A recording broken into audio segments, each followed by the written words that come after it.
Hello, I'm Peggy Woods. I'm almost 90 years old very soon. Welcome to my studio. You've seen a lot of change in your life. Tell us some of the things you've done in your lifetime. Well, I had a very adventurous child life because I was in a college town that had many opportunities to do unusual things. And I got to go up to the college and take special harmony and ear training, got to sing on the program that was a radio production. Back then we didn't have TV to teach children, but all over Alabama they could tune in to the college program. So there were a lot of interesting things that made me a different kind of a child, I guess, because I was very adventurous, and I guess I always was seeking change. And you come from a good family too. Yes. Tell us a little bit about your mother lived to 104. Yes. And actually she came here to live with me when she was 96, I think. And there are not many people in their 80s who are taking care of their mother. I did have to make a lot of changes to be able to just give up my life and live more for her sake. At that time, I started singing with a barbershop chorus just to have something to do in the evening, and came in one night and she was on the floor because she had tried to get up out of her chair and just slipped on out. You know, those kinds of things were pretty hard for me, but I adapted. Tell us a little bit about your dad, because he gave you some words that were very important to you. Can you tell us what they were? My father was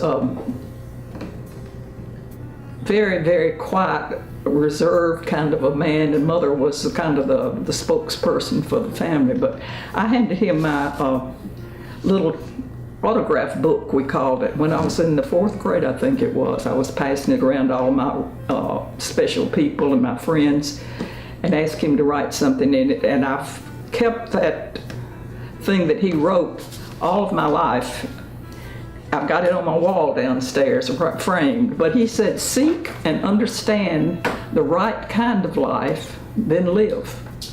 And I have kept that in my heart always, and even went back and found something when a mother moved here that she had kept, and it was a paper I had written when I was in college about what I wanted in my life, and I referred to this, and I think that I have thought about that always, especially related to my Christian life, my way of living. How has it influenced your life? I think I've always been seeking and seeking, or looking and wanting to be challenged. I've also been seeking for understanding. I enjoy listening to the TED Talks. Are you familiar with TED Talks? It's a program on television that they bring all of these very interesting motivational speakers in, and they make you stop and think. Creativity has been a strong theme in your life. Tell us a little bit about what creative activities you've done. I have always been known that I could draw, and I always really relied on that to feel like I could do something that some of my peers couldn't do, because I really enjoyed it so much too. But when I finished college, I had a major in art and a minor in music, and I went to work with a cotton mill because my interest was there, and I actually had the job before I finished college. And my job was to create dresses for women out of the fabric that they were making, because they were trading up. They were trying to get away from being known as a mill that just made bed ticking and things like that. And during my life, since I've had children and all, I've gone back to the painting. When I was living in North Georgia, I went into some of these very small communities that had cotton mills, and I didn't fit as much as I'd always felt like I felt very much at home in my little town that I grew up in. But when you go in as a stranger in those kinds of little towns, it's hard to get to know everybody. So I kind of reverted to my art, which really was interesting because that made me, oh, this new person in town. I painted a picture of a waterfall, a North Georgia waterfall, and I had it on the floor and would stand over it and sling my brush to make the falls and everything. And when I came to Atlanta, I took 2 or 3 paintings to the High Museum, to the Browse Bar and Buy show, and they would bring the paintings, judge the paintings, and bring them into their Browse Bar and Buy shop that has now become the big shop, you know. And my waterfall was chosen to stay there, so that really put a stop almost to my painting, because I said I can't do anything else that would be worthy of being shown at the High Museum. So in your lifetime, you've been a career woman and a working mom at a time before this became popular. How have you learned to deal with change? I think the main thing that's helped me work with change is my the principles I live by.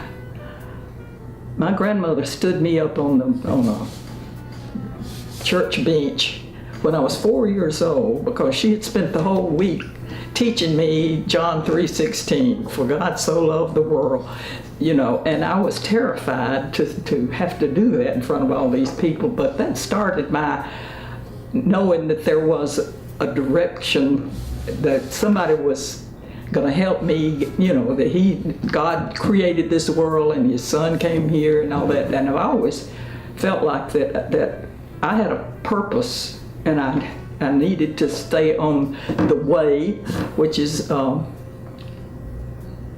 way that I should go. And I think that when I say I felt like I should have been teaching all along, I think you realize when you found the place where you are most comfortable and probably most qualified. Do you think everybody has a creative streak? Certainly, I do. I think that you see it in children, you know, they want to do things their way, and I think, sure, everybody most people could do more creative things than they do, because it's been squelched so much. They think they can't. I got so tired of hearing I can't draw a straight line. Well, that's the most unpleasant line you could draw. You've had many paths to follow. How did you decide which path to follow? I think that the important thing is to follow the one that gives me the most joy. And I've learned that anytime I am doing something, I have to be doing something, I just have to be doing something.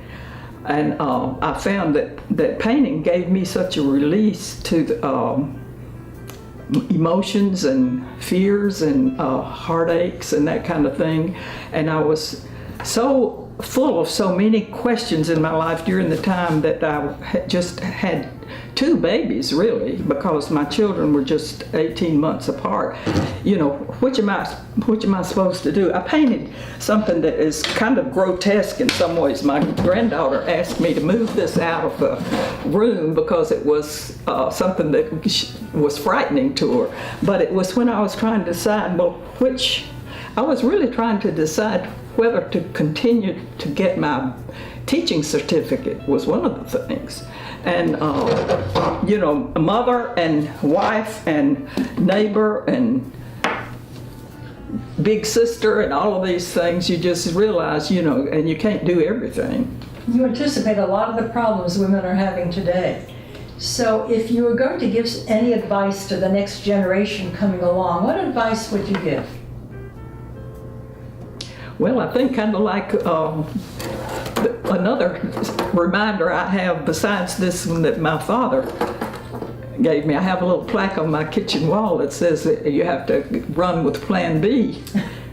And Plan B happens very often, you know, because I certainly didn't expect a year after I married to be moving to North Georgia. And that's what my husband felt like that he would be better suited to the job there. And I think everybody should be able to adapt to the kind of changes that come in their life as the different phases of their life, just like the passage of each one of the phases as we grow older is just as important as all these stages a child goes through. My teaching years, I put my creativity into my children that I was teaching, because it's a very creative profession.